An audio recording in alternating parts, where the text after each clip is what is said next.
Gravação aí. Já são 13h30, né? E eu vou começar falando um pouquinho a respeito da. Relembrando que eu falei semana passada, eu acho que nem todos estavam presentes. Eu me se tu sentar pra cá, tá? Joia, eu consigo. Eu me posiciono melhor para falar com você. Hoje tem até menos gente, né? Pois é, tem menos gente que semana passada, mas do jeito que está, a gente vai seguir, né? Então eu quero primeiro dizer para vocês que começou semana passada, nós já falamos a abertura sobre o soro, né? Algumas coisas, alguns elementos importantes a respeito da abertura do soro. Eu vou falar rapidamente, porque eu disse que semana passada talvez iria haver uma alteração em função dos professores. E aí o professor Murilo, que é um professor substituto, ele vai dar 25% da disciplina. A turma de quarta-feira, que você estava matriculado e você trocou de turma, era só você, porque o outro aluno não poderia estar presente, porque ele, eu acho que é quarto, quinto semestre, uma coisa assim, ia ficar só você. Que bom que você migrou para outra turma, porque senão a gente não é problema na aula para mim, mas eu acho que para uma pessoa é bem diferente do que dar aula para 20 pessoas aí, né? Então, a gente começa na disciplina pensando da seguinte forma, uma organização assim, tudo bem? Tudo bem. E nós falamos sobre a apresentação da disciplina foi semana passada, estou fazendo brevemente agora, hoje sorvo aqui, e aí aulas assíncronas, girassol e fumo, né? Que são as aulas assíncronas, que eu vou deixar o material, já mandei um material, isso que eu estou gravando hoje também vai estar disponível para vocês, e vocês podem fazer aquele trabalho. Eu já dividi as turmas, já dividi os colegas de vocês podem fazer o trabalho conforme aquelas itens abaixo que eu coloquei. Aí nós vamos falar sobre soja, depois, dia 8 já de outubro, 3 aulas de soja, avaliação teórica e prática. Aqui vocês entregam o trabalho de fumo ou girassol, conforme for, e depois o professor Murilo vai ministrar para vocês arroz e milho. Arroz e milho aí, né? E aí nós temos revisão dos conteúdos, avaliação e avaliação final aqui, fechando as nossas 15 semanas. Esse especificamente é a turma de quarta, mas eu tenho a turma de quinta-feira, né? A turma de terça. A turma de quarta está em amarelo, porque ela foi suspensa. E a de quinta-feira, né, segue a mesmo padrãozinho aí, né? Só que é na quinta-feira. Inclusive na JAI nós vamos ter aula, ter uma aula. E aí o planejamento das aulas práticas, como é que funciona? Semana passada, né, apresentação da disciplina. Essa semana aqui, imediatamente, a aula vai até às 3 horas, né, que eu não dou intervalo, deixo o intervalo para o final, para vocês até se deslocarem até a coxilha. E aí a gente vai falar uma série de coisas lá, né? E o girassol e fumo da mesma forma assíncrona. Aí temos manejo de trigo e soja, manejo de coxilha. Aí depois nós temos prova teórica e prática, manejo da cultura de arroz, né? Essas verdes vão ser ministradas pelo Murilo, mas assim como hoje de manhã eu avisei vocês no WhatsApp, todas as aulas eu avisei, olha, aula na sala, aula na coxilha e tal. Isso eu vou fazer, apesar de estar entregando para vocês o material.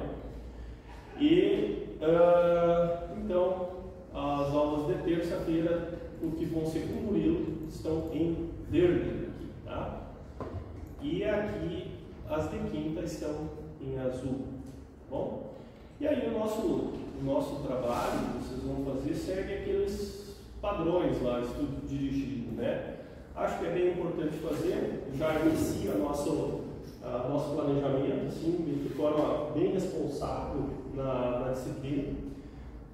Na disciplina e como vida profissional de vocês. Hoje eu estou muito preocupado aí com o futuro profissional de vocês, porque realmente o mercado está muito competitivo, né? Eu não paro de receber propaganda do curso de agronomia online aqui de Santa Maria, nem sabia que tinha, né? E ali, ok, eles estão fazendo a parte deles, né? É legal tudo, mas nós estamos aqui todo dia trabalhando cada vez mais para estarmos mais preparados para o nosso futuro, né? Então, saber fazer gráficos, áreas, saber aonde pesquisar sobre duas culturas que são muito promissoras, aí representam muito, é muito interessante, né? E aqui está os itens que vocês vão ter que abordar, né? E como nosso colega falou aí, eu estou procurando que o material seja entregue caprichado, né, no formato TCC. Bom, habilidade a gente vai criando aos poucos, e quando vocês chegarem no TCC talvez seja mais fácil para vocês se vocês interagirem com isso, porque é cheio de normas, é cheio de regras, por vezes é fechado isso, mas não estamos discutindo as normas, a gente cumpre essas normas e está acabado, não é mais o nosso momento agora de discutir, né? O texto, eu peço para vocês cuidarem a questão de plágio, né? Tanto por inteligência artificial quanto copy-cola. Eu passo nos detectores, né? Tive um dessabor esse ano, um aluno entregou um TCC e veio, né, 98% com inteligência artificial. Eu mandei de volta, simplesmente mandei de volta, disse, ó, te acerta aí, a hora que tu te acertar, tu vem defender. Mas eu tenho que me formar. Bom, isso é problema seu, né? Tem que se formar, ok, estou aqui para ajudar, mas não pode, né? Oi? Só uma coisa, no exame do CIEF foi no dia 17. Essa palavra não existe mais, é a avaliação final, né? Mas essa... 17 de dezembro. No dia 17 no calendário, vale como sexta e a gente tem aula sexta. Eu teria trabalho dia 17. Então, tá, então assim, não vamos pegar exame, isso é uma coisa importante. E a segunda coisa, como esse calendário, o calendário desse ano, ele é muito enxuto, vai dar problema, assim como deu no semestre passado. Eu não posso vir nessa data.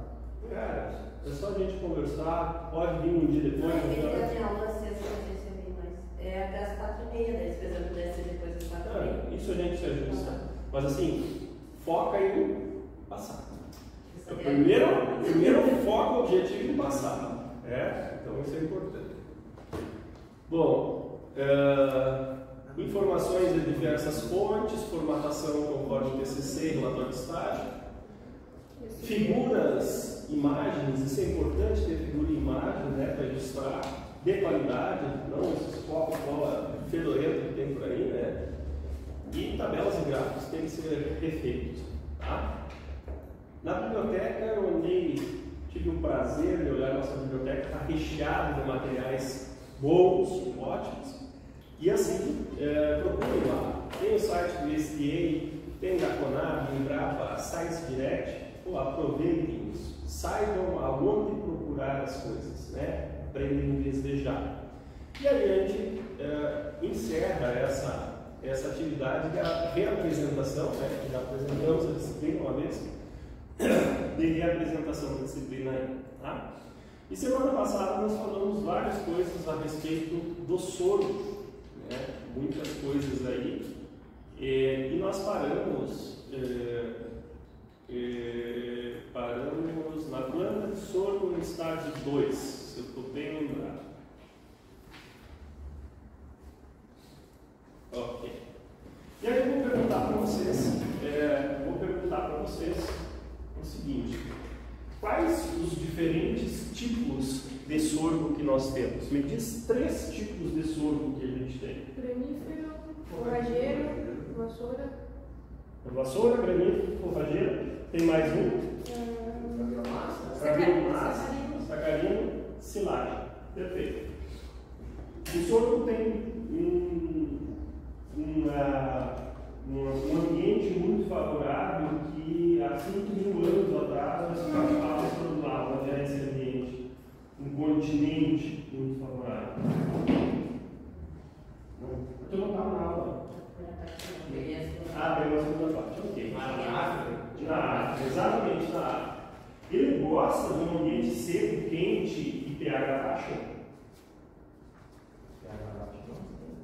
Mas ele gosta ou ele tolera? Ele tolera.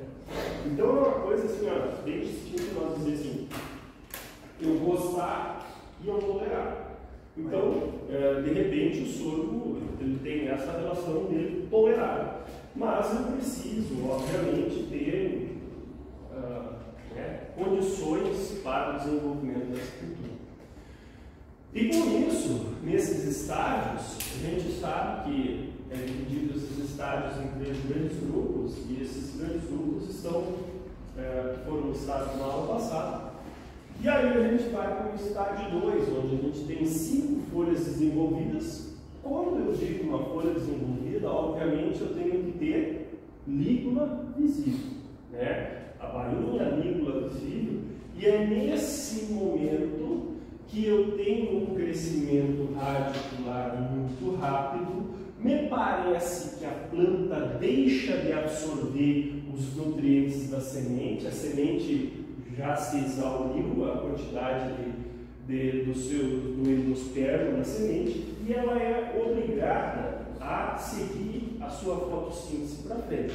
Então isso é uma coisa muito importante, né? E é um estágio onde que ocorre a desdiferenciação do ponto de crescimento. O que é a desdiferenciação do ponto de crescimento? Aquele ponto de crescimento que está produzindo folhas ali, ele vai se transformar, as últimas células se transformam em quê?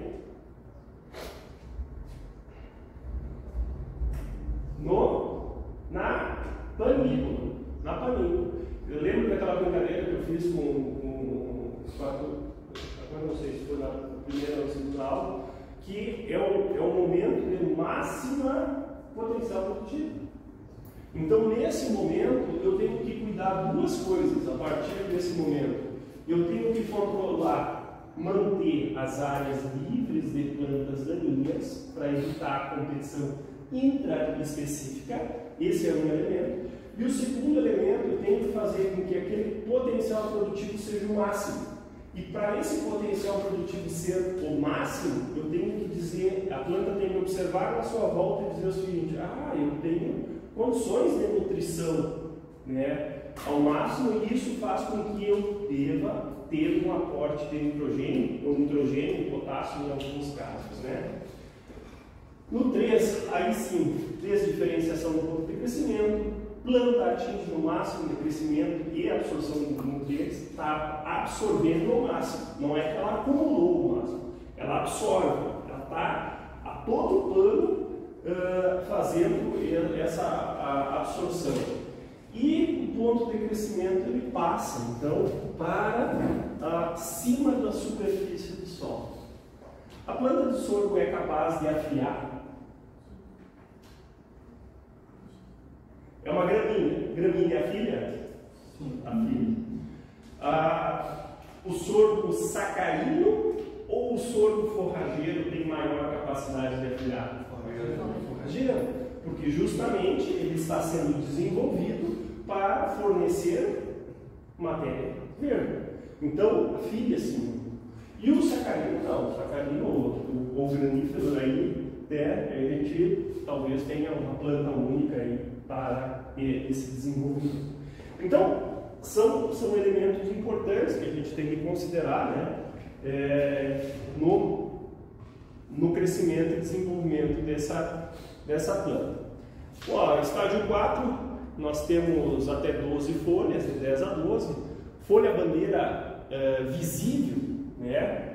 Ou seja, aquela folha bandeira que é anterior ao surgimento da panícula, ela vai ser responsável aí por grande parte dos carboidratos que vai para a panícula. Por que ela é muito responsável? Ela está mais ao alto, ela não tem alto sombreamento, o tempo de vida é maior, está mais próximo do dreno que vai ser a panícula, e isso vai fazer com que ela tenha uma importância gigantesca, né, no processo de enchimento de grãos. Enquanto essas outras de baixo, elas estão, entre aspas, preocupadas em fornecer carboidratos para a formação do couro e de outras folhas, as folhas superiores elas começam já a estar preocupadas em fornecer o quê? Carboidratos para a perpetuação da espécie na nova panícula. Então é essa a ideia que eu tenho com o estágio 4, depois o 5, né? O que é o 5 emborrachamento? Hoje a gente vai ver esse termo novamente lá na aula prática, emborrachamento de plantas de trigo, porque existe a formação no trigo, chama-se espiga, e no sorgo chama-se panícula, porque os grãos, né, eles estão pendidos e no trigo eles estão fixos na raiz. Não, fica tudo junto. Ah, tá, isso, fica tudo junto. Achei que estava perguntando alguma coisa. Bom, e aí essa etapa ocorre mais ou menos entre 50 e 60 dias após a emergência, o que, por vezes, em áreas que eu tenha, poxa vida, se eu vou cultivar sorgo no Rio Grande do Sul, e posso semear no dia 1º de novembro, 60 dias coincide com dezembro, que vai ter alta insolação, que vai ter radiação em excesso e temperatura alta, né? E para o sorgo é legal ter índice de área foliar alto, então mais ou menos coincide. Mas o grande problema sempre é a seca, né? Ele é mais resistente, ok, mas ele precisa de água. Não posso deixar ele sem água em um determinado momento. Professor, ele daria para plantar tipo, na mesma época que começa a plantar milho, por exemplo, sorgo, setembro, assim? Pode. Dependendo do ciclo deles e do tipo dele, pode. Assim como, em algumas situações, uma soja cultivada muito cedo, eu posso ainda até final de janeiro ter o sorgo sendo semeado num período extremamente quente, num período extremamente delicado para a cultura, mas é uma cultura importante para cobrir solo, para fazer matéria seca, para aportar carbono dentro do sistema, tá perfeito. O florescimento sim, panícula, né, está toda apresentada. 50% das plantas estão nesse estágio. Vamos lembrar que quando eu falo em sorgo, dependendo do tipo de sorgo, eu também não tenho uma homogeneidade. O granífero não. O granífero, tu olha o valor todo padrãozinho, né? Mas o forrageiro não. O forrageiro tem muita desuniformidade, afilhamento em excesso. E aí, por isso que a gente diz 150% naquele estágio. Grão leitoso, né? Houve a fecundação do óvulo, beleza? A partir dessa fecundação, o que ocorre? Ocorre a formação do embrião e depois do endosperma, e aí, né, a gente tem todo aquele processo que a gente já viu isso na tecnologia das sementes, como é que ocorre essa formação. E aí ele vai primeiro encher aquele endosperma com água e depois ele vai colocar a amígdala para dentro, transformar em amígdala. Bom, grão pastoso aduro, 75% do seu peso seco, né? E a absorção final de nutrientes está quase completa, né? Folhas mais baixas, elas vão perder a funcionalidade.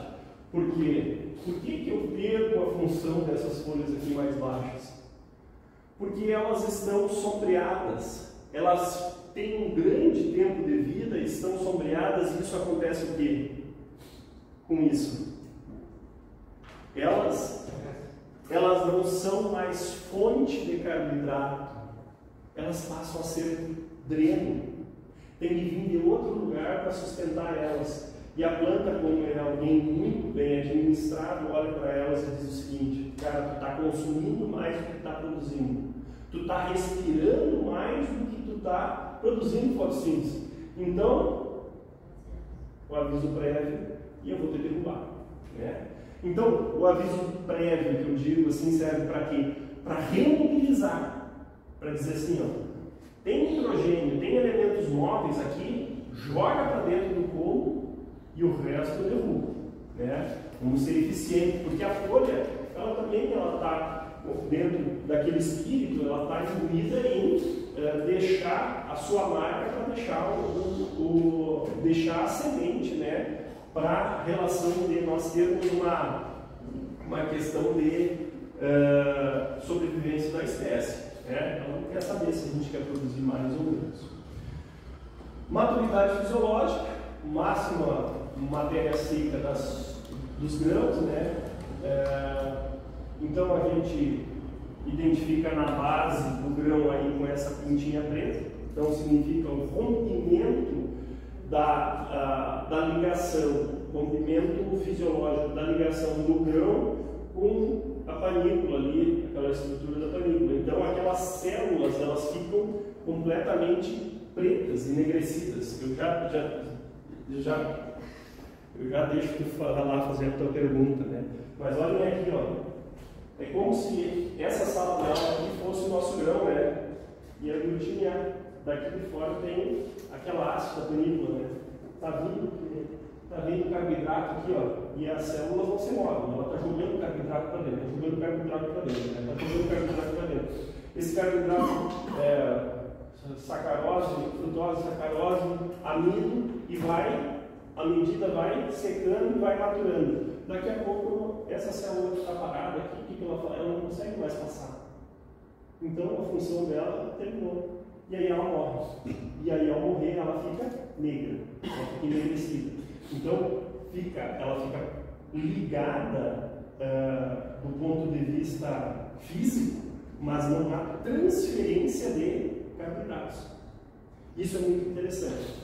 O que você ia falar? Ali no caso da camada preta, mas é coisa que acontece na do milho, né? Exatamente. Tá, e daí, assim, ali diz não maduro e maduro. Ela vai ter das duas extremidades, ela vai ficar... Não, é só onde está ligado.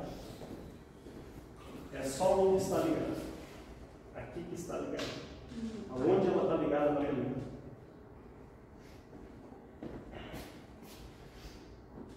Bom, e aí nós temos, olha aqui, ó, plantas de sorgo rebrotam se tiver umidade. Então, se tem umidade, ela pode rebrotar, se tem temperatura, talvez a gente possa até, né, utilizar para fins forrageiros aí, se fosse granífero, né? Mas ela pode rebrotar. Bah, essa aqui é uma ilustração desse multi, é uma ilustração antiga, infelizmente, muitos livros ainda utilizam, posso ocupar aqui, o Lucas ele vai dar aula semana que vem, aliás, no domingo aqui, quinta-feira, tá? Mas ele foi ali na feira do livro e achou esse livro aqui de sorgo, ó. Esse que eu vou mostrar aqui, ó. Esse livro aqui de sorgo.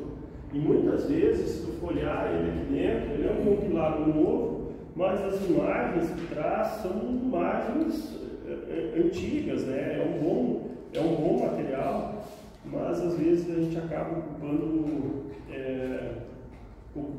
materiais de outros autores, né, para exemplificar, mas é um baita material, né? O sorgo plantio acolhido. E aí essa aqui era se eu tivesse quando eu fui professor substituto, aí eu ganhei um dinheiro para fazer impressões de transparência.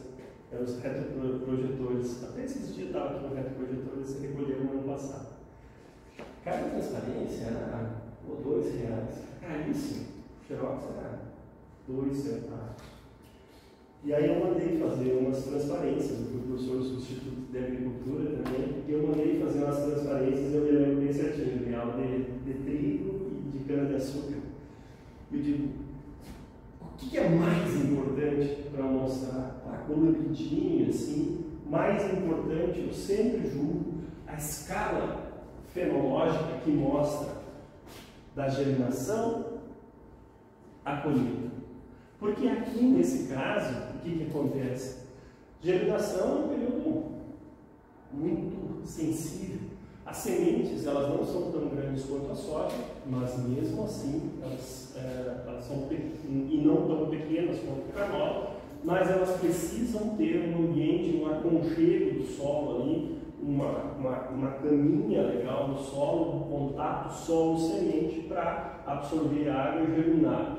Um período relacionado ao controle de plantas daninhas, um período relacionado à aplicação de nitrogênio.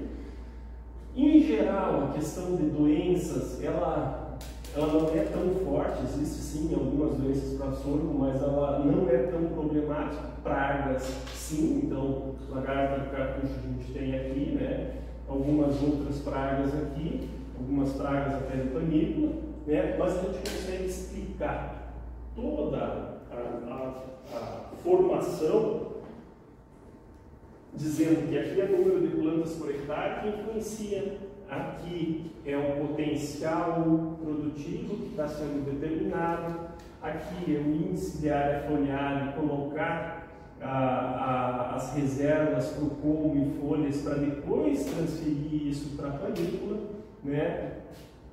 Confirmação, confirmar o número de óvulos fecundados e depois da confirmação tem a massa de 1000 grãos sendo definida aí como importante na cultura. Tá? Então é assim que ele se desenvolve. Aqui tem o mais moderno, mas aí vem junto sempre uma propaganda, né? Mas deixa a propaganda de lado. O que acontece em cada um dos estádios aí. E aí eu vou mostrar para vocês algumas imagens, né, para ilustrar. Olha só como essa plantinha de sorgo é extremamente delicada nisso. Então, por isso que eu digo assim, a semeadura, poxa, a semeadura é muito importante pegar uma condição. Quais os dois fatores que interferem na germinação? São os principais fatores, se colocasse na prova assim, uma perguntinha, né? Quais os principais fatores responsáveis pela germinação de sementes de sorgo? Então, tu tem que ter, em primeiro lugar, a semente viável. Segundo lugar, temperatura e umidade juntos. Então, tem que ter esse contato aí. E aí eu trouxe aqui um vídeo, como eu passei em PDF para vocês, é só clicar em cima e olhar. Isso é material extra, tá? Esse vídeo, eu gostaria que vocês assistissem, porque conta a história da germinação e crescimento da cultura. Aqui, ó, o ponto de crescimento já sai da base aqui e começa a ir para cá. Então, vamos supor, nessa condição, nessa foto, nessa segunda foto aí, será que eu tenho, se ocorrer uma geada ou um granizo aí em cima, será que eu tenho que ressemear a lavoura? Mas assim, o ponto de crescimento está abaixo da linha do solo aqui. Se ela estiver abaixo da linha do solo, não precisa. Então você parte a planta no meio com o canivete e olha se esse ponto de crescimento está enegrecido ou não. Se não estiver preto, morreu o capuz. Se estiver verde ainda, está vivo e segue lá.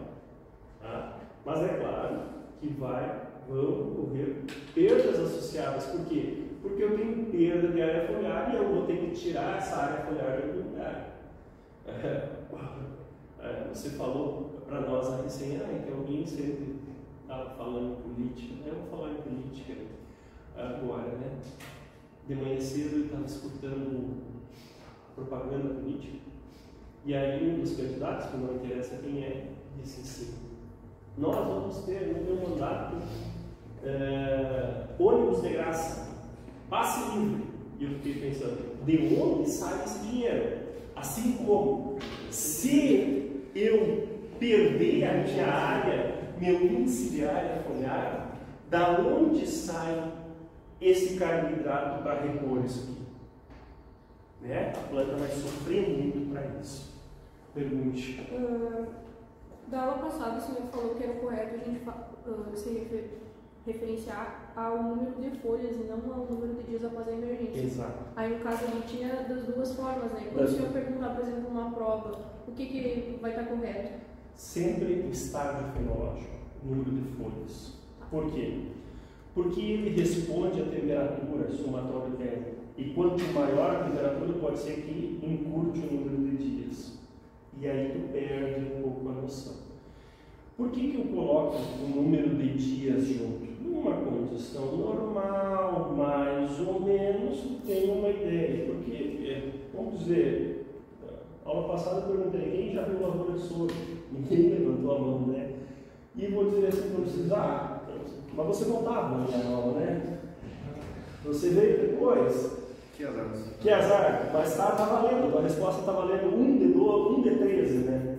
Então, se eu disser para vocês, eu semeando hoje, numa condição normal, eu colho mais ou menos no dia tal. Isso é uma informação importante também para vocês, porque vocês têm que pensar assim, ó, na hora da colheita eu tenho que ter uma colhedora, eu tenho que ter gente para operar, eu tenho que ter caminhão, eu tenho que ter tenho que ter uma estrutura para receber, perfeito? Então, como diz o outro, está chegando o dia, eu tenho que mais ou menos me planejar sobre isso. No caso, então, só para planejamento. Claro. A questão, eu entendi essa parte, mas só de, se na prova perguntar... É fenológico, porque os critérios fenológicos definem produtividade. O número de dias é uma variável mais auxiliar. Qual é o espaçamento? A gente já vai ver isso aí. Espaçamentos, eles depende muito do tipo, né? Mas são dos mais variados, mas a gente vai ver daqui a pouco. Porque nessa aula, eu estou falando um pouquinho rápido, porque tem bastante slide ainda. Tem algumas coisas como controle de pragas, doenças, vocês já tiveram êxito. Eu só vou passar. Solos, vocês já tiveram fertilidade e outras coisas. Eu só vou passar. Eu trago isso material como material extra. E eu vou me detendo nesses elementos de manejo que vocês estão precisando em relação à agricultura. Sistema radicular, né, vem das sementes, ou secundário, que vem da parte adventícia.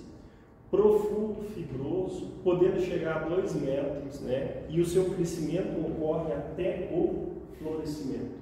Até o florescimento ocorre o crescimento do sistema radicular.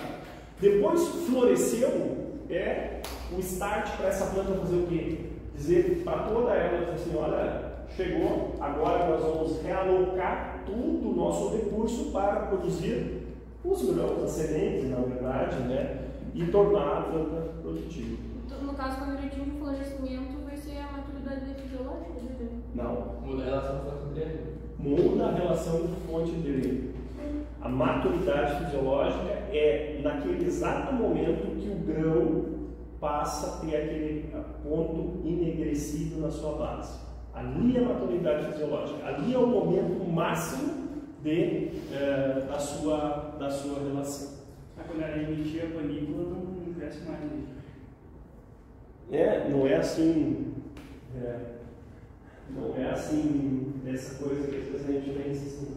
Emitiu a panícula, pá, ligou a luz ou desligou a luz. A coisa vai mais ou menos andando e se exaure nesse momento. Não é tão brusco. Tem umas relações assim, né, que vão se afastando até parar por completo. Então, geralmente ocorre essa parada. E olha aí, olha o tamanho do sistema radicular, que beleza isso aqui. Imagina isso aqui agindo no teu solo, fazendo macro e microporos, né, colocando carbono para dentro, permitindo que a água entre entre o fio. Cara, que maravilha isso aqui. Isso aqui é maravilhoso. Olha aqui o que tem de trigo. Hoje nós vamos ver lá. Tem pouco menos. Então a gente precisa ter rotação de culturas nas nossas áreas. Nós precisamos fazer perfil de solo, não tem jeito. Então, olha aqui a perguntinha que eu tinha feito para vocês. Olha, planta de sorgo, perfilhamento, granífero versus forrageiro. É lógico que o forrageiro ele tem uma tendência a afinar muito mais, olha a foto lá, né? E o granífero muito menos, né? Então, eu entendo que esse forrageiro possa ter até uma compensação do número de plantas em função do errei do número de sementes. E ele vai compensar, porque vai emitir a filhos. O granífero não. É mais justo, existe uma necessidade maior de acertar dentro do meu granífero aí. O forrageiro, no caso, poderia ter um espaçamento maior. Poderia ter um espaçamento. Quanto maior o espaçamento, mais a filhos vai mandar. Mas aí vai demorar mais para cobrir o solo. Tem essas relações, né? Bom, isso aqui é quase a mesma coisa do outro, né? Bom, na parte aérea, o fechamento é rápido, né? Interceptação, radiação é importante. Pensando principalmente quando é o granífero, aí a planta fica menor, tem menos folhas em relação ao forrageiro. A diferenciação floral aí é de 30 a 40 dias, né? Aquele momento que ocorreria o início do afilhamento. Né, ocorre também a desdiferenciação floral, e isso é importante para jogar o nitrogênio. Nós temos aí a época de semedura, que é dependente de temperatura e ar. O florescimento do topo para a base da panícula, né, que nós vamos ter, e é muito mais uniforme. E aí a gente vai para algumas exigências edafoclimáticas. É uma planta de dias curtos, nós temos cultivares adaptadas para o Rio Grande do Sul, né? Cultivares que têm possibilidade de diferenciação de gemas laterais, né? E aí produzem também o forrageiro, né? E cultivares adaptados para climas tropicais e temperados. Aí. Olha aí, opa! Temperatura ótima de 33 a 34 graus. Nossa, a partir de 30 graus a soja já está penando, né? E ele está achando bem bom, né? A temperatura regula o teu ciclo, né, pelo acúmulo de graus dias. A umidade do solo é bem importante nesse sistema. Nós temos que, se nós queremos produzir altas quantidades de grãos, nós temos que coincidir o índice de área foliar, máximo, com a máxima exposição de luz. Qual é o dia mais comprido do ano? 21 de dezembro. 21 de dezembro. Então eu tenho que fazer, sabendo isso mais ou menos, eu tenho que saber quando que eu coincido maior exposição de luz para o maior índice de área foliar. A luz é um recurso que nós não controlamos, a gente controla só o momento da semeadura, correto? Então a gente tem que coincidir isso. Se eu planto dia 1º de dezembro, a quantidade de área foliar é muito pequena, dia 21, né? Muita luz está indo fora, então não posso ter isso, né? Olha lá. Menor necessidade de água que outros cereais, 277 litros por quilograma de matéria seca. Tem que passar por dentro dele 277 litros de água para formar 1 quilo de matéria seca. O milho, 377 e o trigo, 500. Bastante, né? Dos outros dois. Então, veja que eu tenho 100 litros a mais, olha o risco. Por isso que a gente diz que o sorgo ele tem menor risco, porque a quantidade de água necessária é menor. Mas aí o trigo em uma época diferente do milho. Lógico. É lógico que é numa época diferente, mas a necessidade dele para formar 1 quilo de matéria seca é muito maior. Mas na época ele chove mais também. Claro, não tem tanto problema. Não. Tem que passar 500 litros. Eu tenho que ter disponibilidade de 500 litros. Há 2 anos atrás nós tivemos um ano extremamente seco para trigo. Foi um ano ótimo. Por quê? Porque tinha a pouca evaporação do solo, choveu, né, não evaporou, porque choveu mais ou menos, ficou no solo, e aí a planta absorveu e transformou em matéria seca. Até porque durante o dia, não tinha nuvens. Agora, esses últimos dias aqui que nós tivemos esse negócio da fumaça, eu fiz um cálculo, a quantidade de radiação fotossinteticamente ativa disponível para ativar a fotossíntese e produzir matéria seca era apenas 18% da potencial. Nós passamos 2 semanas com 18%. Em que fase? Nós estávamos na, vamos ver hoje, mas é a tese, que é a fase da fecundação, a fase da extrusão da antera e fecundação. Então, vai haver um tipo de quebra aí junto. Vai haver um tipo de quebra. Tá, e trigo que estava emborrachando, professor, daí não é tão prejudicado que esses assim, que já passam no falecimento. Não é tão prejudicado, mas sempre é gasto. Já vai dar uma quebra. Já vai dar quebra. Sempre é gasto. Extração de nutrientes, né? Mais intensa para a silagem. Cara, imagina o seguinte, ó. Imagina o seguinte. Tu tem aqui, ó, fazendo um quadro, uma planta, ok? Aqui está a panícula aqui em cima. Se eu vou colher grão, eu tiro só esse que vai ser exportado. Se eu vou produzir silagem, eu vou colher tudo. Vou colher aqui embaixo, pesa 20 centímetros, 20 centímetros. Isso aqui exporta uma quantidade gigantesca de nutrientes e eu tenho que estar preparado, né, para uma adubação sequencial bastante agressiva, para evitar o empobrecimento dos meus solos, porque a quantidade de massa a ser produzida é gigantesca. E alguns micronutrientes seguem a mesma tendência do milho. Olha, a importância aí de 3 a 5 quilos por hectare de zinco, né? E muitas vezes esse zinco está vindo aonde?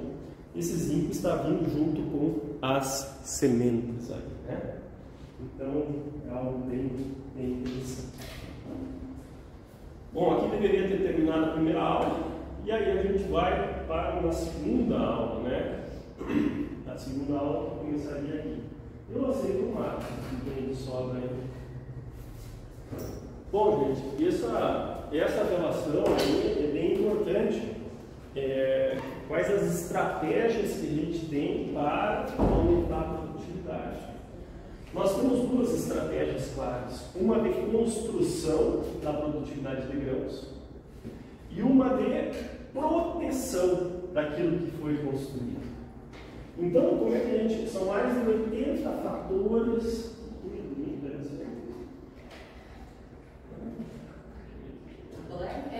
A nossa colega aprende com isso. Eles só vão ver hoje. Ó, que pena. Bonito. Na próxima aula você vai continuar. Posso encomendar? Vou encomendar para a coxinha um lote de cuias aí. Perdeu para fazer briefing, não veio na aula. Perdeu de fazer briefing. Perdeu a aula, levou foto e perdeu o dinheiro. Tu viu como é que é, né? Não, a gente ajuda.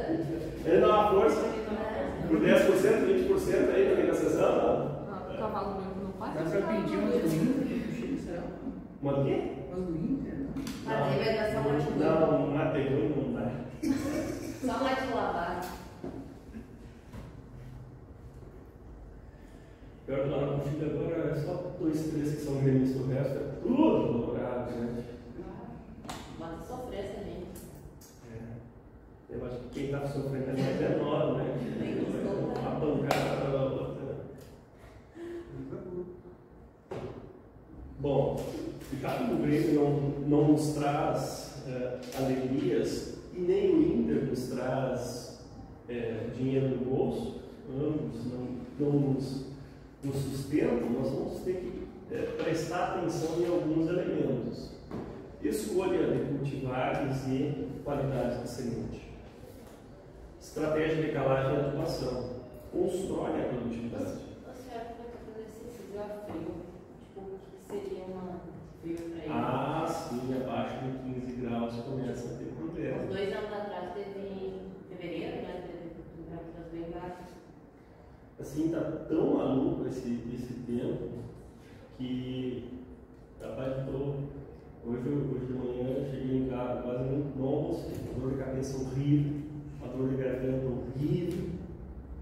Aí eu me mediquei e fui deitar um pouco, me abafei um pouco e digo, não, tenho algo para dar, tenho que dar um jeito de ficar bom. Porque um dia é frio, outro dia é calor, e não tem o organismo que aguenta. E nisso, não é só o nosso organismo que não está aguentando. As plantas também está sendo uma variação brutal. Tem, para 20 de setembro, tem ameaça de geada. Na outra semana vai 30 e poucos graus. A 30 e poucos graus. Só que quem tem milho, que semeou milho, opa! Esse de agosto ali, então. Tem gente que plantou milho já. Santa Rosa, essa região mais fria, mais quente, Tenente Portela, tem gente que já plantou milho. Nessa região ali do Alto Uruguai, já plantaram milho. Eles têm um microclima diferente. Na nossa região tem milho que já está com 2 folhas. Qual é que é a tua região? A Estrela Velha. A Estrela Velha mesmo do Léo lá. É isso aí. É isso aí. E aí tu está investindo R$10 mil de desembolso por hectare. E tu tem uma geada. Tu vê o risco. O risco é gigantesco. Né? Daqui a pouco esse replante, ele obrigatoriamente tem que entrar dentro do teu custo de produção, porque o custo para replantar é de 30% a 40%. Tu tem a semente, tu tem o adubo, tu tem a máquina, daqui a pouco tu não tem máquina para replantar. Então é muito sério. E o sorgo ele acaba escapando dessa relação, porque ele talvez seja um pouco mais justo, mas o custo de produção é em torno de R$2.000. Então já até alivia um pouco, né? O professor entrar com o sorgo granizo em agosto ali é possível ou é muito cedo? É possível, mas é possível. É possível, mas eu tenho muito medo em essas temperaturas baixas, sabe? Mas a agricultura faz parte do nosso risco, tá? Isso faz parte. Eu sou forrageiro, daria para fazer tudo. Sobre o quê? Sobre a soja? Sobre a soja. O problema é que eu tenho que ter alguma folha que caia por cima dele para ele germinar. Eu não estou considerando passar uma grade leve. Sim. Pode até considerar passar uma grade leve, mas eu não gosto muito dessa opção. Tá? Mas o forrageiro não dá para fazer isso. Tem gente que até faz, mas desestrutura do solo, eu te direto não é mais aqui. Né?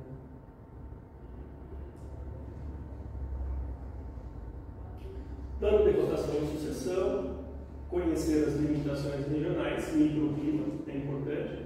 Por exemplo, a Estrela Velha está da onde? Pule de Castilhos, Nova Palma, São Vicente, Vila Nova. Está todo mundo aqui, né? Muito próximo até, mas tem regiões no estado que a primeira coisa que tem que saber: chuva, temperatura, variações, está muito maluco o tempo, tá, né? O clima está muito louco, tá, mas a gente tem que conviver, aprender, conversar com os mais velhos, ver o que geralmente ocorre. E aí depois lá tem aquela barra que diz o seguinte: olha, controle integrado de doenças, pragas e plantas daninhas.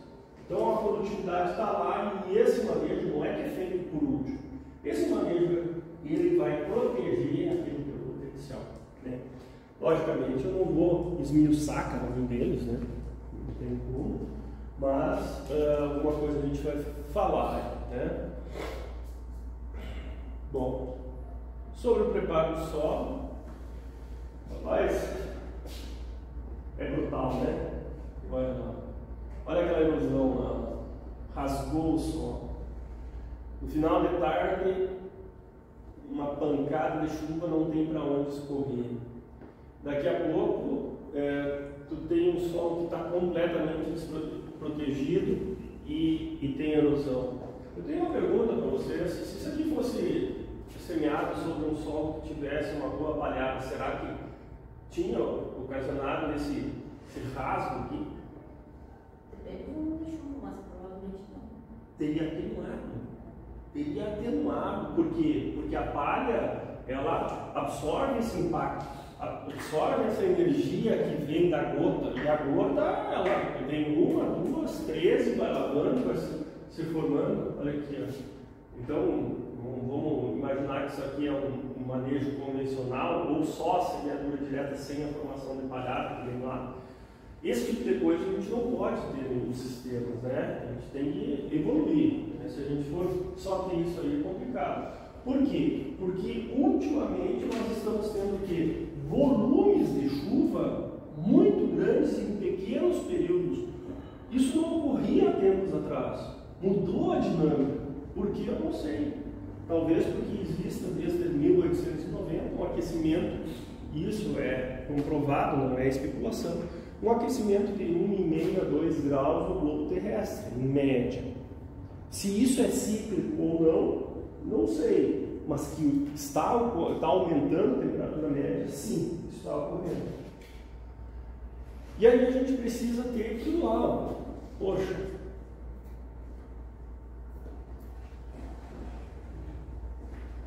um solo que tenha uma pele, uma proteção de palha, né? Que minimize os impactos da chuva, né? Que permita com que esse solo fique mais com uma umidade dentro do ideal para o desenvolvimento das plantas, permitindo maior crescimento radicular, né? Desenvolvimento radicular, melhorando propriedades químicas, físicas, biológicas do solo, capacidade de uso de água, micro-organismos e organismos benéficos, controle de plantas daninhas. Poxa vida, será que está chegando luz aqui para essas plantas, para essas sementes de plantas daninhas germinarem? Não dá. Então, é um processo que tu tem que entrar de forma muito cuidadosa, muito interessante aí, para melhorar a capacidade dessas plantas sobreviverem, né? E ao longo dos anos, né, se a gente for considerar a rotação e sucessão de cultivos, a gente, né, aumenta a produtividade. Geralmente, quando o pessoal entra no sistema de plantio direto, o pessoal pensa assim: ah, não, eu quero aumentar a minha produtividade já nessa safra. É um processo. A gente não pode, a gente não pode esperar que já na primeira pancada a gente tenha um resultado muito positivo. Não é assim que funciona, né? Correção e adubação do solo, né? Então aí vamos pensar nas operações e o que representa cada uma dessas operações. E lá na Conab, cara, aqui é site que está bagual de bom. Tem os valores de uma série histórica muito bacana, dizendo assim: olha, teu custo de produção é tanto é para operações de mecanização, tanto é para manutenção, pós-produção. Isso te dá uma ideia onde tu vai estar investindo os valores, né? E pensa só, cara, olha aqui, 27% é com aluno de corretivos. É bastante, né? O professor Rogério iria estar aqui conosco hoje, deve ter acontecido alguma coisa, não pôde estar conosco, eu ia mexer com ele. Poxa vida, não que está caro, mas está representando bastante dentro de todo o custo de produção 12%. Quando a gente fez graduação lá atrás, se falava assim: ah, o custo da semente é 5%. Não, mas a semente hoje é diferente do que há 20 anos atrás. A semente hoje é pelletizada, a semente tem incrustada com fungicida, inseticida, micronutrientes, inoculantes e tal. E é lógico que ele agregou em valor, né? Olha que coisa, né? E as outras coisas são importantes. O cara que começa a prestar atenção nos custos e falar sobre custos com o produtor, ele tem um diferencial grande, vocês não acham? Porque é o órgão que mais dói dentro do produtor é o bolso, não é? Poxa, se tu vai, se de um lado tu tem propostas para aumento da produtividade, para o outro, tu entende os custos e não entra na conversa assim de simplesmente gastar, opa, a visão sobre ti é muito melhor, né? E ainda dependendo do local que tu está cultivando, ainda se torna mais caro a semente, né? Lógico. Por exemplo, agora a gente tá as 2 safras plantando lá para cima, no norte. Uhum. E tá compensando mais plantar, cultivar aqui, que a gente conseguiu desenvolver uma cultivar lá de soja, no caso, desenvolver em Santiago. Uhum. A gente tem a sementeira, Uhum. carrega a semente lá para cima e ainda sai mais barato do que tu compra lá. Do que comprar lá. Por quê? Porque o Rio Grande do Sul só tem gaúcho aqui, né? Só, né? Tira tudo isso aí, o Rio Grande do Sul é maravilhoso. O Rio Grande do Sul é uma geladeira no período de inverno. Do ponto de vista sementeiro, cara, isso é tudo de bom. Por que a semente fica parada desde março, abril, quando é feita a colheita, até outubro? Ela fica parada no galpão, mas ela continua transpirando. E aqui no Rio Grande do Sul a temperatura é mais baixa. A minha transpiração vai ser o quê? Menor. Lá para cima que tu diz, eu não sei daqui é Mato Grosso ou Mato Tocantins Pará. Tocantins Pará. Que temperatura é? É quente. O que acontece quando é quente? Eu nunca viajei para lá. Mas eu imagino, sabe aquele janeiro aqui em Santa Maria? Pior. Que tu abre a janela para vir um ventinho, entra uma manada de mosquito e o fogo dos infernos te queimando ali assim. E poeira ainda, né? E poeira. Então, assim, o que acontece se eu não tenho ar-condicionado numa noite dessa? Eu só transpiro. Eu estou só transpirando. E é isso que acontece. Por isso que a qualidade de semente de vocês lá acaba sendo inferior da nossa do Rio Grande do Sul. E aí tem outras questões relacionadas, né? Olha só. Operações de correção e atuação, né? Eu quero produzir lá 16 toneladas de matéria seca, 3 toneladas de grão, e eu estou extraindo nitrogênio, fósforo, potássio, cálcio, magnésio. Faz uma conta rápida para nós aí, que pegou o calculador no celular. Nitrogênio, converte isso para ureia. Dá uns 500 quilos, né? Se for 40%, 500 kg de N. Eu vou te fazer uma pergunta. Tu vai acertar. Toda a ureia que é aplicada e absorvida, qual é o percentual? Depende, deixa eu ver. Na melhor das condições, 90%. 50%. O restante é ou lixiviado ou volatilizado. Então, tu está vendo que está indo para 1000 kg de engenharia? E se eu não tenho isso, eu aplico 1000 kg de N ali? Fora as outras perdas? Não! Nem o milho. Isso não é economicamente viável. Para isso que eu tenho que ter o quê? Palhada, matéria orgânica, disponibilização de nutrientes, remobilização. Não tem jeito, não consegue, né? Então isso é muito, muito importante. Agora tu imagina fazer o quê? Silagem. Corta tudo lá embora. Corta tudo lá embora. Faça um exercício em casa.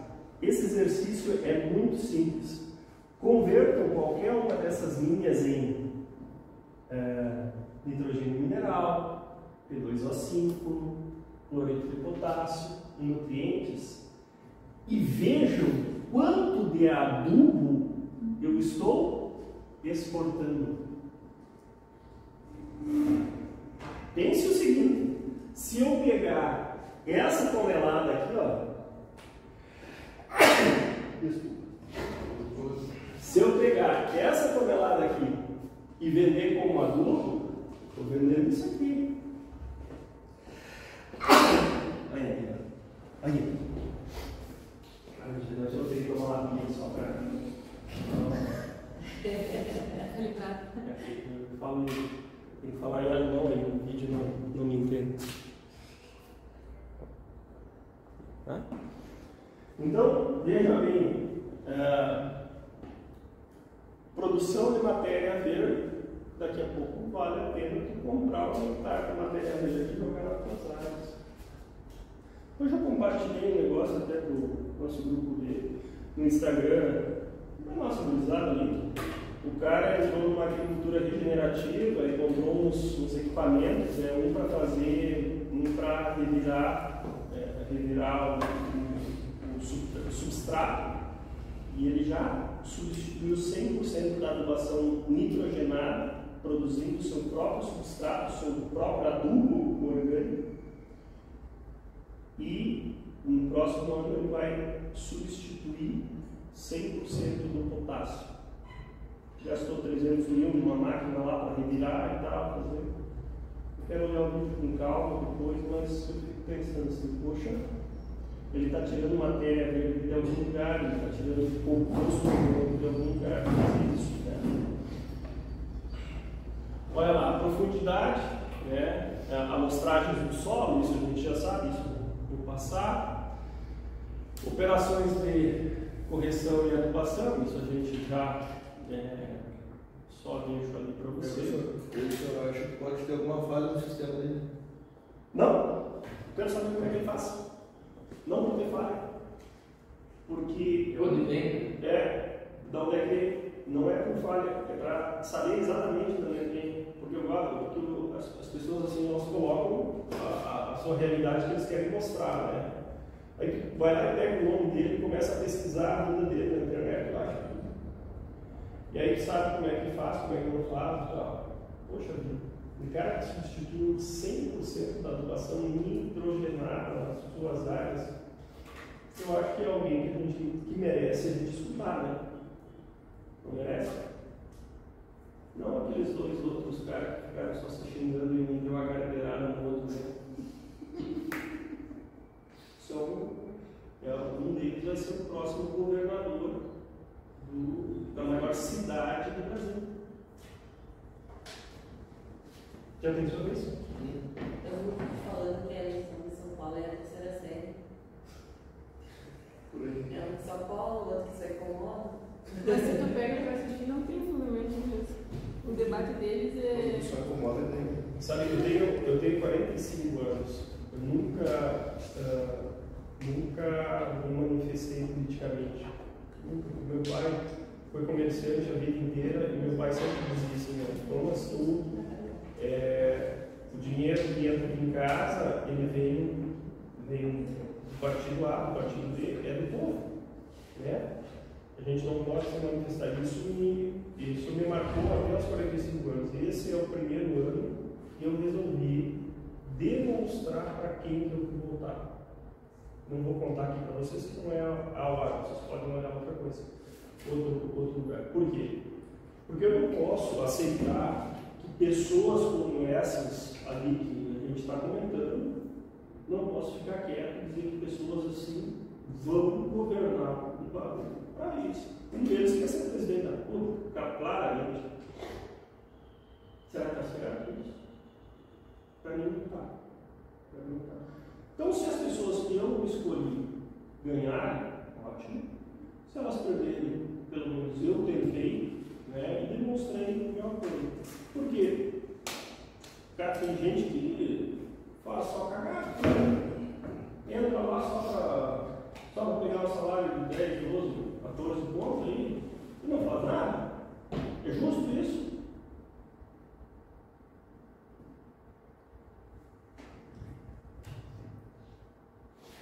Então, daí, voltando a falar do vídeo, daí o senhor investigar e gostar, vou mandar para nós.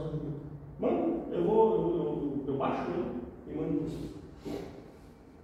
Rapaz, o meu computador já aumentei duas vezes ele, porque a quantidade de vídeo legal que eu tenho assim, para mostrar é fantástico. Assim, é muita coisa que os caras mostram, assim, são aulas prontas. Isso é bonito de ver. E muitas vezes eu digo assim, cara, esse vídeo aqui mostrando para vocês, mas não façam igual. Por quê? O cara coloca, não sabe e tal. E a luz da ciência diz que não é assim. Bom, e aqui a gente tem algumas operações. Dá uma olhada nesses tipos de solo aí, como é que é capaz de um tipo de solo, como bem da esquerda aí, ó, solo de único cultivo, sem matéria orgânica. Se não tem matéria orgânica, tem menos umidade. Se tem menos umidade, tem menos carbono, tem menos micro-organismos. Como é que vai sustentar a vida? Nós estamos indo para muitas áreas que, né, tem que sustentar. Eu tenho que sustentar a vida. E ali não consegue sustentar de forma alguma. Aplicação de calcário no soro. Aí vem os gurus e dizem assim, não, o soro é rústico. Tu não precisa botar, que nem mandioca, assim, não precisa botar adubo. Não precisa nem comida. Pois é, né? Não precisa colocar adubo, não precisa colocar calcário. Poxa, está mostrando ali, ó, que existe um aumento de produtividade, um aumento de produção de etanol. Por quê? Toda planta tem um favorável, né? Tem um favorável para o seu desenvolvimento. Aqui a quantidade de calcário, que vocês já viram, e eu vou passar aqui um tiro nisso aí, eu já disse para vocês por quê. Produção de matéria seca devido à aplicação de gesso. O gesso reduz o pH do solo? Não tem nada a ver, né? Mas o gesso tem uma coisa muito importante. O que tem o gesso? O enxofre. E o enxofre ele chivia muito bem e ele incentiva a produção de raízes em profundidade. Talvez o transporte desse gesso ele saia mais caro, naturalmente, do que o próprio gesso. Mas é algo que a gente tem que colocar, porque a gente parou de colocar o supercrito nas áreas. Né? Então, é muito mais dado que isso não tem o enxofre junto. Então a gente tem que também auxiliar nesse processo. Olha lá, ó. Vocês botaram a foto com soja, mas serve para demais culturas, né? Sem gesso, como é que é o sistema radicular? Pô, 30 centímetros, isso aqui, numa gota de padeiro, isso aqui dá 10 dias de sequinha, a planta já está entrando em colapso. Agora, se eu tenho uma planta chegando a 60 centímetros de raiz, olha, demora muito mais para essa planta entrar em colapso. Né? E aí, essas operações aí, elas, apesar de extremamente brutas, né, de distribuição disso, tal, incorporação, o legal é aquela foto da esquerda embaixo, onde tu começa do zero, tu gradeia, tu subsola, tu coloca o calcário, o gesso em profundidade. O gesso não precisa, mas o calcário em profundidade. Mas isso no Rio Grande do Sul nem sempre eu consigo fazer, né? Porque as áreas são muito dobradas, as áreas são muito declivosas, né? E eu preciso ter uma proteção do solo. Imagina bem ali 200 litros de uma pancada que leva até a casa junto, né? Vocês viram o que aconteceu há poucos dias atrás. Né? Então, a gente precisa ter estratégias de perfil do solo também. Adubação de fosfatado, né? A gente tem que entender isso obrigatoriamente tem que estar no suco de semeadura do fósforo. Ah, mas eu sempre fiz por cima, jogo aéreo e tal, eu produzo a mesma coisa com meus vizinhos. Enquanto chover, sim. Enquanto tem água, sim. Quando não chover, Adubação, né, correção, semeadura aí, né, plantabilidade, alguns elementos importantes. Vou pular isso aqui já, né?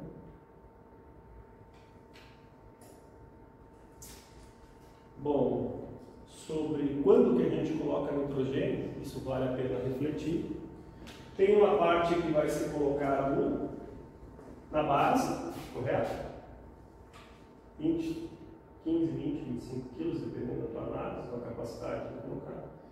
E uma parte que é colocada aqui no entre 3 e 5 folhas. Por que é colocado aqui entre 3 e 5 folhas? Por causa da...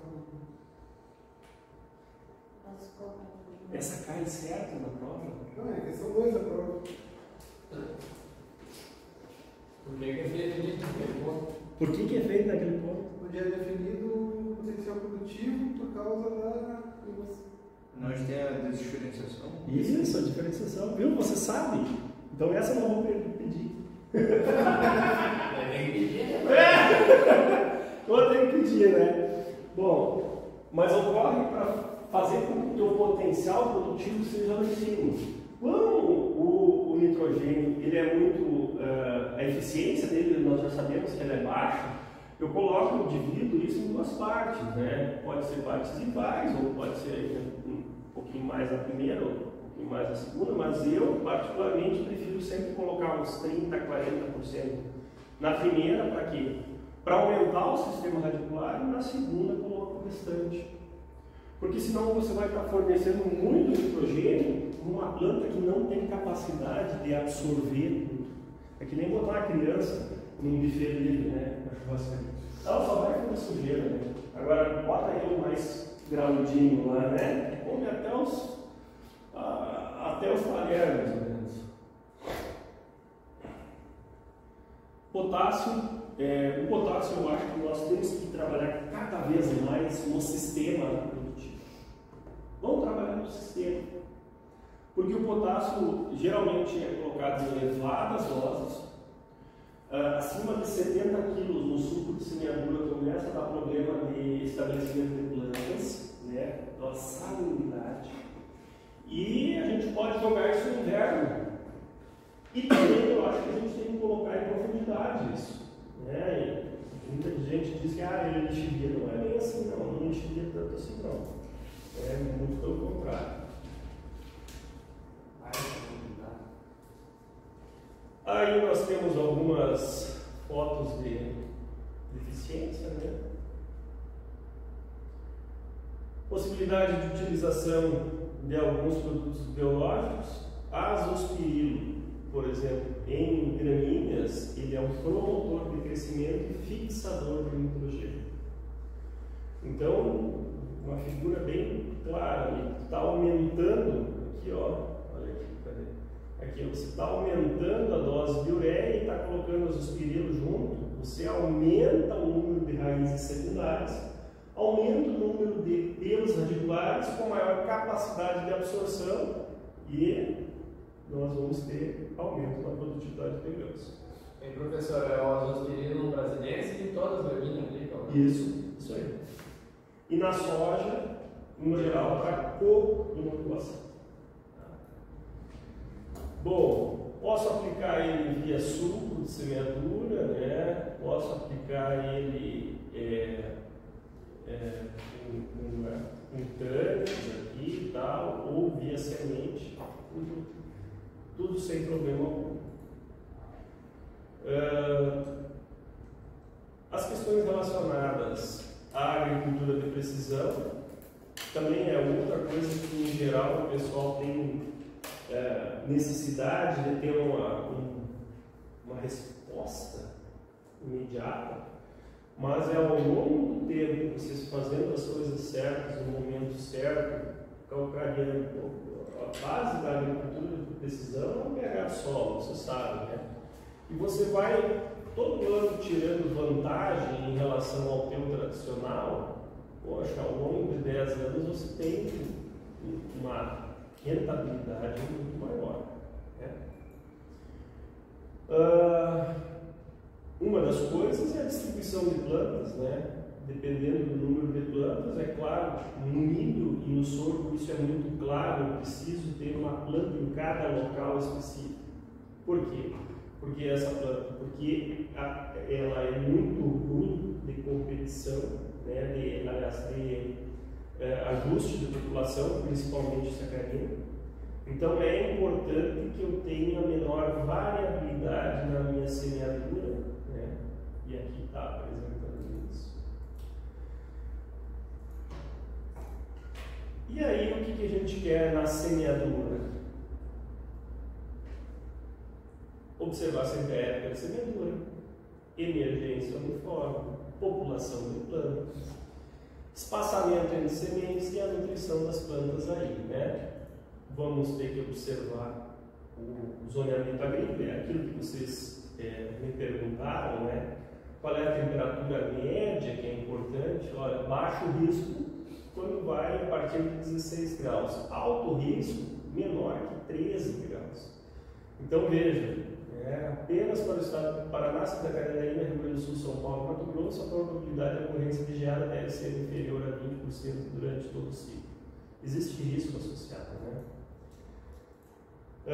E a gente pode observar através desse ZARC aqui, entra lá no teu computador, digita a tua cidade e vê a tua momento de semeadura, né? Correto. E aí a gente tem, olha, qual é o posicionamento. Quanto mais tarde eu semear aqui nesse caso, o que está acontecendo para as áreas de Mato Grosso e Goiás? Acontece que eu tenho que usar híbridos mais precoces. Quanto mais cedo, híbridos médios a tardios. As questões relacionadas à emergência, olha aqui a anarquia disso aqui, olha a desuniformidade disso aqui. Ó. E isso é muito bonito eu estar aqui na sala de aula e dizer para vocês, olha, tem que ficar aqui uma fita, cada um na sua profundidade, cada um na sua distância. Mas olha uma trincheira que foi feita aqui, ó. Olha como é que isso aqui é. Isso aqui é bastante ruim, né? Temos que melhorar isso, né? A gente está com a mesma pressão de trabalho e tal. O solo tem capacidade de absorver essas diferentes pressões, mas essa distância, daqui a pouco, essa semente que ficou mais para cima aqui, ó, ela tem problema no processo de germinação e emergência. Olha, no primeiro dia, eu tenho aí as plantas germinadas no primeiro dia, no segundo dia, no terceiro dia e no quarto dia. Olha o potencial produtivo delas aqui. Então, quanto antes elas germinarem, estabelecerem, melhor. Porque essas aqui, ó, estão sofrendo a relação de perda de produtividade em função da competição dessa planta. Aqui ele era para sorgo, aqui eu tenho a mesma relação para soja. Então a gente quer sempre aumentar a uniformidade de germinação. Olha a capacidade dessas máquinas atuais, né? Eu imagino que isso aí deve custar um horror de dinheiro.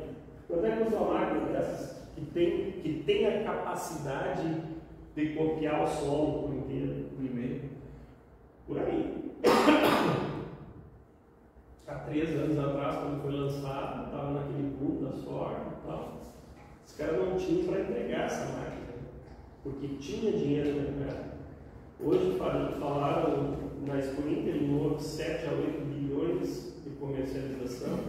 As pessoas que estiveram lá disseram: esse número não existe, porque é muita especulação, não é negócio fechado. É dito assim, ó, me dê um orçamento dessa garrafa PET. Aí tu vê o orçamento e vai para casa, não é vendido na hora. E aí, com esse número de efetivos, cara, o agricultor gaúcho teve 2 secas, uma enchente, não tem nem para rapar o fundo do tacho, né? E aí o que acontece? Ele vai lá especular. Na especulação não vai botar, talvez, poucos aí vão botar dinheiro nisso.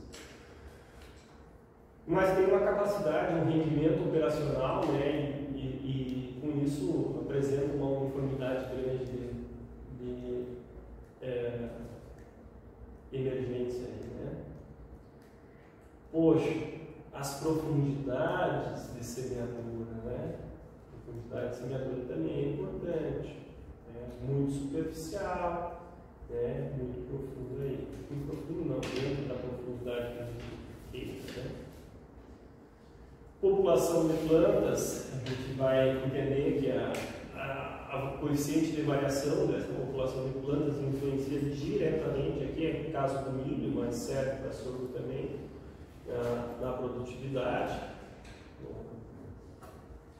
Isso aqui é para soja, né? Esse aqui é a utilização de grafite, né? melhora a produção. E efeito na densidade de plantas de sorgo. Alguém me perguntou, olha, qual é a distância entre fileiras, né? Essa distância entre fileiras hoje é bastante ajustável, porque tu tem que semear o sorgo, mas tu também na sequência tem que semear a soja. Então, muito próximo de 50, não pode perder um dia inteiro de trabalho para ajustar a tua máquina, né? Porque a gente precisa colocar aquele número de plantas e não pode perder isso aí. Então, olha aqui, ó. Professor, mas tem bastante gente que utiliza a plantadeira linear para plantar sorgo. Também tem. Diminui um pouco na linha, né? Na linha, mas granífero ou forrageiro? Forrageiro, né? Forrageiro aí dá para quê? Para fechar mais rapidamente a cobertura do solo. Sem problema algum. E até porque a plantadeira de inverno, algumas delas são com um rotorzinho e conseguem distribuir a semente mais fácil, né? Então, poxa vida, aqui ó, 200 mil plantas por hectare, né? Em torno disso, a gente tem produtividades bastante interessantes. Que horas são, só para me orientar? 5 para as 3. Vou dar mais um gás aqui, tá? Mínimo e máximo de plantas por hectare, correto? Para granífero, para silagem sacarina e para corte pastejo aqui. Arranjo espacial, aí aqui perguntou 50 centímetros, 75, 1 metro. 1 metro, dizer, mas lá não sei aonde é Davi, mas está mais ou menos em desuso, né? Mas a gente busca mais uniformidade através de densidades menores, de espaçamentos entre fileiras menores, né? E aí a gente entra com a proteção das plantas, entendendo que a aplicação aí de defensivos do sorgo é bastante resistente. E dentro dessa proteção de plantas, aí tem os conceitos que eu não vou abordar agora para vocês, obviamente, porque vocês já viram isso, mas é importante entender a questão do manejo integrado de pragas. Nós temos pragas que vão reduzir a população de plantas, pragas que vão reduzir o couro e a passagem de carboidratos, pragas que vão reduzir o índice de área foliar, né, injetar toxinas e tal, aqui, e a gente tem que estar sempre atento a elas, né, para realizar um controle. Mas talvez aqui depende muito dos lugares, mas a lagarta do cartucho é a principal praga da cultura aí, né. A respeito a plantas daninhas, obviamente que são as gramíneas, que são plantas daninhas mais problemáticas na cultura de sorgo. Mas também tem problema na corda-milho e viola, né? Essa é bem problemática. Quando que se controla? Olha aqui, ó, a produtividade, o potencial produtivo do sorgo está aqui, está aqui, está aqui. Lá com V2, V3, V4, V5, ó, começa a queda. Então, nesse momento aqui, ó, tenho que ter limpo as minhas áreas, né? Tem que limpar naquele ponto ou ponto antes? Tem que ser antes. Naquele momento deve estar limpada. Um momento antes, por quê? Momento antes, tu tem as plantas daninhas em estádios anteriores e para você controlar a planta daninha, ela tem que estar pequena, como um plano, né? Às vezes a gente tem problema de surgimento em diferentes momentos e tal, mas esse controle deve ser tratado, né? Fluxos diferentes de plantas daninhas, né? Algumas doenças, tá?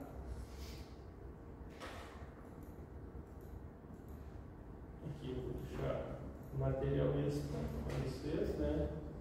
A colheita, a partir daquele momento que tem o ponto preto ali, né? Nós temos na maturidade fisiológica, perfeito. Aqui vai colher para a produção de massa verde, aqui está produzindo silagem, aqui está produzindo grãos, né? Cada um com a sua forma diferencial aí. Tinha uma coisa para mostrar sobre o colheita, será que está lá depois da forma daquela gente? Lá? Não.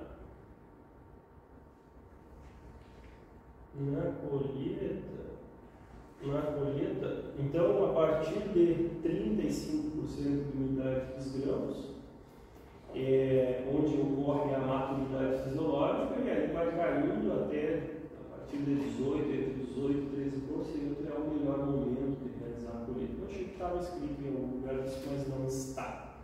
Tá? Então, esses são os elementos. 15 e 18. Oi? 15 e 18%.